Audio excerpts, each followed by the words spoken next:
ನಾನು ಹಾಸನಿಂದ ರೂಪ ಮಾತಾಡ್ತಿರೋದು ಫ್ರೆಂಡ್. ನೋಡಿ ಹುರುಳಿಕಾಳ 2 ದಿವಸದಲ್ಲಿ ಎಲ್ಲ ನೀಟ್ ಮಾಡಿ ಗಲೀಜೆಲ್ಲ ತೆಗೆದು ಈ ಥರ ನೆನಾಕಿದ್ವಿ. ನೆನಾಕ್ಬಿಟ್ಟು ಮೊಳೆ ಕಟ್ಟಿದ್ವಿ. ಮೊಳೆ ಕಟ್ಟಿದರೆ ಈಗ ಮೊಳಕೆ ಬಂದೈತಿ ಚೆನ್ನಾಗಿ. ನೋಡಿ ಕಾಣ್ತಾ ಇದೆಯಾ, ಇದೇ ಮೊಳಕೆ. ಏನಾಯ್ತು ಅಂದರೆ ಇವಾಗ ಮೊಳಕೆ ಕಾಳು ಸಾರು ಮಾಡ್ಬೋದು, ಅದು ಚೆನ್ನಾಗಿರುತ್ತೆ. ಅದು ಬೇಯಿಸ್ಬಿಟ್ಟು ಹಂಗೆ ಸಾಂಬಾರಲ್ಲಿ ಸಪ್ರೇಟಾಗಿ ತೆಗೆದು ಒಗ್ಗರಣೆ ಮಾಡಿದ್ರೆ ಚೆನ್ನಾಗಿರುತ್ತೆ. ಹಾಗಾಗಿ ತರಕಾರಿ ಹಾಕಿದರೆ ಅದರೊಳಗಡೆಗೆ ಚೆನ್ನಾಗಿರಲ್ಲ. ಇದನ್ನೇನು ಮಾಡಬೇಕು ಅಂದರೆ ಈ ಮೊಳಕೆ ಇದೆಯಲ್ಲ, ಈ ಮೊಳಕೆ ಎಲ್ಲ ತೆಗೆದುಬಿಟ್ಟು ಇದು ಈ ಥರ ವೈಟ್ ಕಲರ್ ಮಾಡಬೇಕು. ಈ ಥರ ಕಲರ್ಸ್ ಹೀಗೆ ನಮ್ಮ ಕಡೆ ಒಡಕ್ಲು ಅಂತೀವಿ. ಒಡಕ್ಲು ಕಾಳು ಮಾಡಿಬಿಟ್ಟು ಅದಕ್ಕೆ ತರಕಾರಿ ಹಾಕಿ ಮಾಡಿದರೆ ಚೆನ್ನಾಗಿರುತ್ತೆ ಸಾಂಬಾರು ಅಂತ ಈ ಥರ ಮಾಡ್ತಾಯಿದ್ವಿ. ಬಿಸಿನೀರು ಹಾಕ್ಬಿಟ್ಟು ಒಂದು 2 ಸೆಕೆಂಡ್ ಇಟ್ಕೊಳ್ಳೋದು. ಆಮೇಲೆ ಹಿಂಗಾಗುತ್ತೆ, ವೈಟ್ ಕಲರ್ ಆಗುತ್ತೆ, ಬಿಡುತ್ತೆ. ಬಿಟ್ಟಾಗ ಅದೇನಾಗುತ್ತೆ, ಅದೆಲ್ಲ ತೆಗೆದ್ಬಿಟ್ಟು ಮೇಗ್ಲು ಸಿಪ್ಪೆ ಎಲ್ಲ ತೆಗೆದ್ಬಿಟ್ಟು ಇದನ್ನೆಲ್ಲ ತೆಗೆದ್ಬಿಟ್ಟು ಇದನ್ನು ಉಜ್ಜಿ ಹಾಕಿದರೆ ಅದರೊಳಗಡೆ ತರಕಾರಿ ಹಾಕಿ ಸಾಂಬಾರು ಮಾಡಿದರೆ ಚೆನ್ನಾಗಿರುತ್ತೆ. ಅದಕ್ಕೋಸ್ಕರ ಇವಾಗ ಏನು ಮಾಡೋದು ಅಂದರೆ ಇದನ್ನು ಬಿಸಿನೀರಿಗೆ ಹಾಕ್ಬಿಟ್ಟು ಮಾಡ್ಕೊಂಡು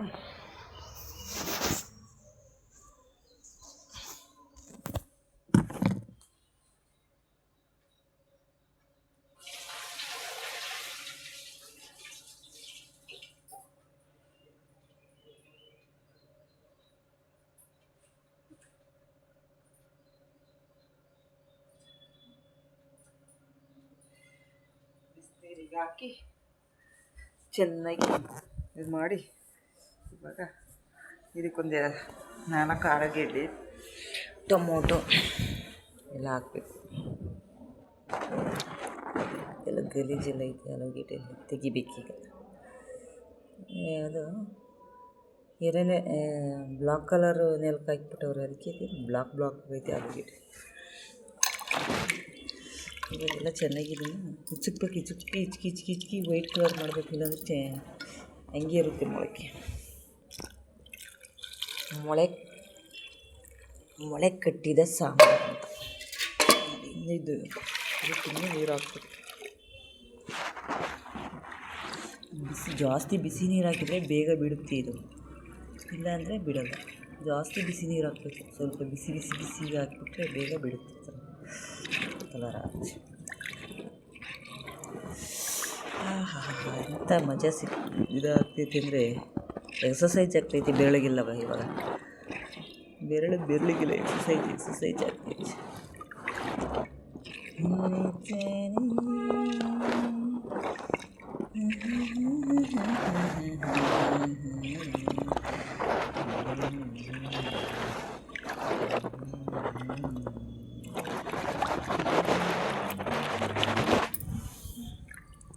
ಆಲೂಗೆಡ್ಡೆಗೂ ಸ್ವಲ್ಪ ನೀರು ಹಾಕ್ಬಿಟ್ಟು ತೊಳಿಬೇಕು ಚೆನ್ನಾಗಿ. ಟೊಮೊಟೊ, ಆಲೂಗೆಡ್ಡೆ ಇದೇನು ಎಲ್ಲ ಗಲೀಜಾಗಿ ಚೆನ್ನಾಗಿ. ಇಷ್ಟೊಂದೆಲ್ಲ ಹಾಕಲ್ಲ, ಸ್ವಲ್ಪ ಹಾಕ್ತೀನಿ. ಸ್ವಲ್ಪ ಹಾಕಿರುವ ಇವಾಗ ಮಿಕ್ಕಿದವ ಬಿಸಿಲಿಗೆ ಹಾಕ್ಬಿಟ್ಟು ಒಣಗಿಸ್ತೀನಿ.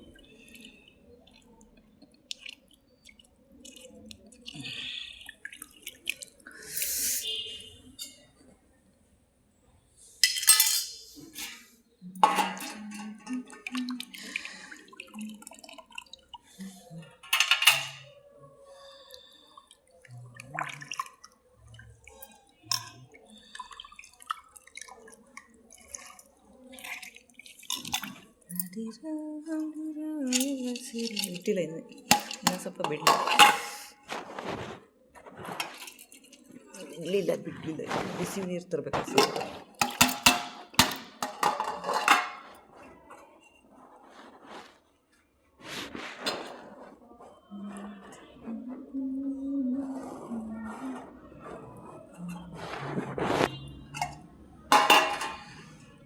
ಮೊಳೆ ಕಟ್ಟು ಸಾರು ಮೊಳಕೆ ಕಟ್ಟಿದ ಸಾಂಬಾರು ಮಾಡಬೇಕು ಇವತ್ತು, ಚೆನ್ನಾಗಿರುತ್ತೆ.